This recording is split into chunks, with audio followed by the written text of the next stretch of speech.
लक्ष्मी जी की अंगूठी। एक निर्धन व्यक्ति था। वह नित्य भगवान विष्णु और लक्ष्मी की पूजा करता। एक बार दीपावली के दिन भगवती लक्ष्मी की श्रद्धा भक्ति से पूजा अर्चना की। कहते हैं उसकी आराधना से लक्ष्मी प्रसन्न हुई। वह उसके सामने प्रकट हुई और उसे एक अंगूठी भेंट देकर अदृश्य हो गई। अंगूठी सामान्य नहीं थी। उसे पहनकर जैसे ही अगले दिन उसने धन पाने की कामना की, उसके सामने धन का ढेर लग गया। वह खुशी के मारे झूम उठा। इसी बीच उसे भूख लगी तो मन में अच्छे पकवान खाने की इच्छा हुई। कुछ ही पल में उसके सामने पकवान आ गए।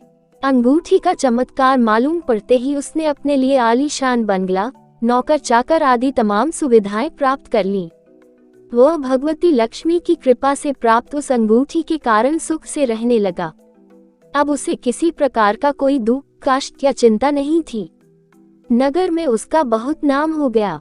एक दिन उस नगर में जोरदार तूफान के साथ बारिश होने लगी। कई निर्धन लोगों के मकानों के छप्पर उड़ गए। लोग इधर उधर भागने लगे। एक बुढ़िया उसके बंगले में आ गई। उसे देख वह व्यक्ति गरज कर बोला, ऐ बुढ़िया, कहाँ चली आ रही है बिना पूछे। बुढ़िया ने कहा, कुछ देर के लिए तुम्हारे यहाँ रहना चाहती हूँ। लेकिन उसने उसे बुरी तरह डांट डपट दिया। उस बुढ़िया ने कहा, मेरा कोई आसरा नहीं है, इतनी तेज बारिश में कहाँ जाऊंगी, थोड़ी देर की ही तो बात है। लेकिन उसकी किसी भी बात का असर उस व्यक्ति पर नहीं पड़ा। जैसे ही सेवकों ने उसे द्वार से बाहर किया, वैसे ही जोरदार बिजली कौंधी। देखते ही देखते उस व्यक्ति का मकान जलकर खाक हो गया। उसके हाथों की अंगूठी भी गायब हो गई। सारा वैभव पल भर में राख के ढेर में बदल गया।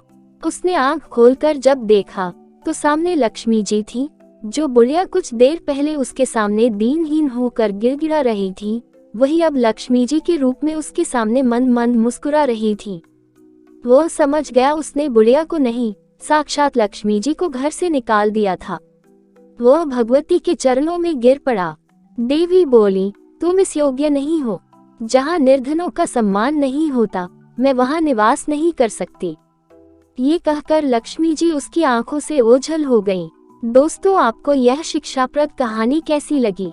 अच्छी लगी तो लाइक जरूर करें, कमेंट करें, शेयर करें और मेरे गुरुजी वॉइस चैनल को सब्सक्राइब करें। आपका बहुत बहुत धन्यवाद।